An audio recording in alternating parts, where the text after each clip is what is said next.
आओ छोटी बहू, अंदर आओ। हमारे इस गरीब खाने में तेरा स्वागत है। नीलम अपनी छोटी बहू का गृह प्रवेश कर उसे घर के कमरे में ले आती है, जहां अंदर आते ही नीलम की छोटी बहू बबीता उस कमरे को चारों ओर से देखती है। ये देख उसकी सास नीलम उससे कहती है, क्या हुआ छोटी बहू, क्या देख रही हो? माँ जी, ये कमरा कुछ ज्यादा ही छोटा नहीं है? खैर, ये बताइए कि मेरा कमरा कहाँ है? शादी के रीति रिवाजों में मैं बहुत थक गई हूँ, अब मैं आराम करना चाहती हूँ। बहू, यही तेरा और तेरी जेठानी अनीता का कमरा है, तुम दोनों को अब यहीं रहना है। क्या माँ जी, ये आप कैसी बातें कर रही हो? मेरी अभी अभी नई नई शादी हुई है और हम दोनों देवरानी जेठानी एक ही कमरे में कैसे रहेंगी? तुम तो जानती हो बहू, हम लोगों की गरीबी, पूरे घर में यही एक कमरा है, इसलिए जो है उसी में ही गुजारा करना पड़ेगा। मैं तो खुद रसोई में खाट लगाकर सोती हूँ। बबीता मुंह बनाकर बैठ जाती है। शाम को उसकी जेठानी पानी लाकर उसे देती है और कहती है, ये लो बबीता, तुम्हारे लिए पानी, और कुछ चाहिए होगा तो कहना। फिर दोनों देवरानी और जेठानी अपने अपने पतियों के साथ एक ही कमरे में सो जाती हैं। कमरे के एक तरफ के बिस्तर पर जेठ जेठानी तो दूसरी तरफ देवर देवरानी सो जाते हैं। अचानक आधी रात को बबीता को गंदी बदबू आती है और उसकी आंख खुल जाती है। ये गंदी बदबू कहाँ से आ रही है? ऐसा लग रहा है जैसे बिल्ली कमरे में पॉटी करके चली गई हो। वो इधर उधर देखती है लेकिन उसे कुछ नहीं दिखता। कुछ देर बाद उसकी जेठानी उठती है और जोर से गैस छोड़ती है। ओहो, तो ये सारा किया धरा इन्हीं का है। इन्होंने जरूर मूली के पराठे खाए होंगे। पराठे खाकर अब मेरा जीना मुश्किल कर दिया इन्होंने। ये जेठानी तो आइटम हम छोड़े जा रही है, उन्हें जरा भी शर्म नहीं आ रही। हे भगवान, मैंने क्या क्या सोचा था कि मेरी सुहागरात ऐसी होगी। सुहागरात वाले दिन भी हो तो कुछ नहीं हो पाएगा, ऊपर से ये बदबूदार गैस और सूंघनी पड़ रही है। तभी जेठानी की आंख खुल जाती है और वो कहती है, अरे क्या हुआ देवरानी जी, तुम सोई नहीं? आप इतनी जहरीली गैस छोड़ रही हो, भला नींद किसे आएगी? ऊपर से ये मच्छर ये कानों में आकर गीत गुनगुना रहे हैं। तुम तो जानती हो देवरानी जी, मैं प्रेग्नेंट हूँ और ऐसे में गैस होना आम बात है। चलो अब सो जाओ, सुबह जल्दी उठना है। देवरानी अपनी किस्मत को कोसती हुई सो जाती है। अगली सुबह बबीता की मुंह दिखाई की रस्म होती है। मोहल्ले की औरतें आती हैं। बहू तो बिल्कुल चांद का टुकड़ा है। छोटी बहू, अब जैसे बड़ी बहू ने हमें खुशखबरी सुनाई है ना, वैसे तू भी सुना दे। क्या खाक खुशखबरी सुना दूं? शादी के पहले दिन से तो हम दोनों पति पत्नी अपने जेठ जेठानी के कमरे में सो रहे हैं, ऊपर से इन्हें खुशखबरी सुननी है। प्राइवेसी नाम की कोई चीज तो है ही नहीं यहाँ। ऐसे कुछ दिन बीत जाते हैं। एक रोज जेठानी अपनी माँ से फोन पर बात कर रही थी तो वहीं दूसरी तरफ बबीता भी अपनी बहन से बात कर रही थी, लेकिन एक ही कमरे में होने के कारण दोनों एक दूसरे से फोन पर ठीक से बात नहीं कर पाती। ओफो, क्या मुसीबत है, अब तो फोन पर भी बात नहीं कर सकते। इतनी ही परेशानी हो रही है तो कमरे से बाहर आंगन में जाकर बात कर लो। मैं क्यों जाऊं आंगन में, आप जाकर बात कर लो बाहर धूप में खड़े होकर। ओफो, तुमसे तो बहस करना ही बेकार है।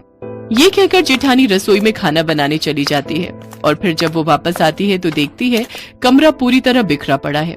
सारा सामान यहाँ वहाँ पड़ा हुआ है।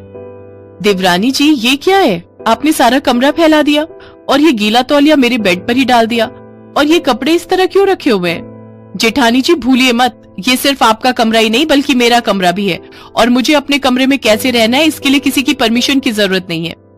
इसके बाद गर्भावस्था में भी जेठानी सारे कमरे को अकेले ही साफ करती है।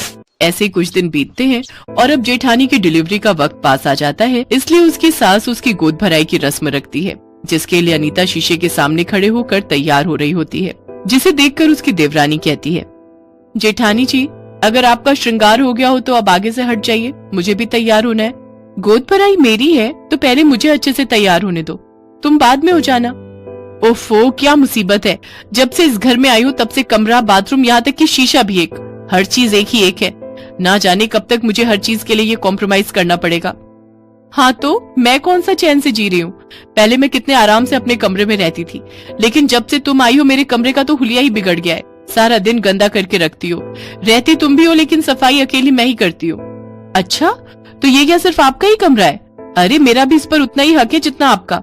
बातों ही बातों में दोनों की बहसबाजी इतनी बढ़ जाती है कि दोनों के बीच झगड़ा शुरू हो जाता है, और इन सब के चलते अनीता को गलती से धक्का लग जाता है, जिसमें वो पेट के बल गिरने ही वाली होती है कि तभी उसका पति नरेश आ जाता है और वो उसे संभाल लेता है। भगवान का लाख लाख शुक्र है जो तुम गिरने से बच गई, नहीं तो आज अनर्थ ही हो जाता। अगर अभी मेरा बेटा यहाँ नहीं आया होता तो चोट लगने के कारण इस नन्ही सी जान को कुछ भी हो सकता था। अरे तुम दोनों को अपना ना सही, आने वाले इस बच्चे के बारे में तो सोचना चाहिए था। मैं मानती हूँ कि एक कमरा होने के कारण तुम्हें ये सब परेशानियां हो रही हैं, लेकिन इसका मतलब ये नहीं कि तुम हाथापाई पर उतर आओ। कम से कम तुम लोगों को इतना तो समझना चाहिए कि अभी हम लोग गरीब हैं और अभी कमरा ले नहीं सकते, लेकिन मेरे दोनों बेटे सारा दिन मेहनत तो कर रहे हैं, धीरे धीरे वो कमरा ले लेंगे। हमें माफ कर दीजिए माँ जी, हमसे गलती हो गई, अब हम ऐसा नहीं करेंगे। हाँ माँ जी। तभी बड़ा बेटा नरेश कहता है, आप सब चिंता मत कीजिए, हमने जमीन खरीद ली है और बहुत जल्द उसमें 3 कमरे भी बनवा देंगे। हाँ, हमने सोचा था घर बनने के बाद आप तीनों को सरप्राइज देंगे। आप लोग चिंता ना करें, अब हमारी परेशानी बहुत जल्द खत्म हो जाएगी। ये सुनकर तीनों सास बहू बहुत खुश होती हैं। अब दोनों देवरानी जेठानी एक दूसरे के साथ घुलना मिलना शुरू कर देती हैं और उनके बीच एक कमरे को लेकर लड़ाई भी खत्म हो जाती है। कुछ दिन बाद उनका घर भी बनकर तैयार हो जाता है और वो सब अलग अलग कमरे में खुशी खुशी रहने लगते हैं।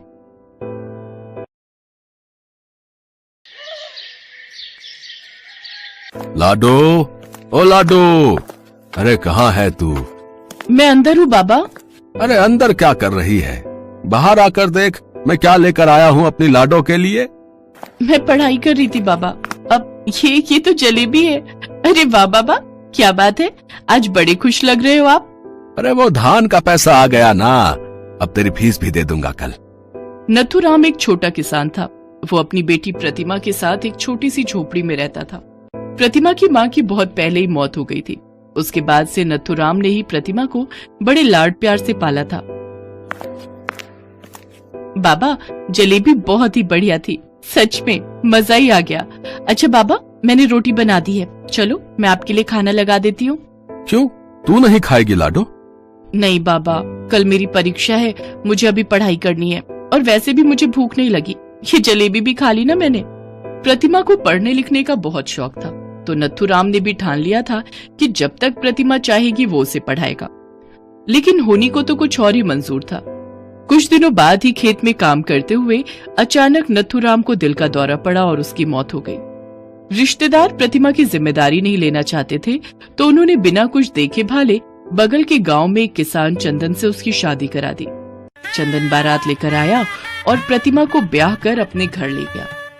लेकिन असली कहानी तो अब शुरू हुई थी।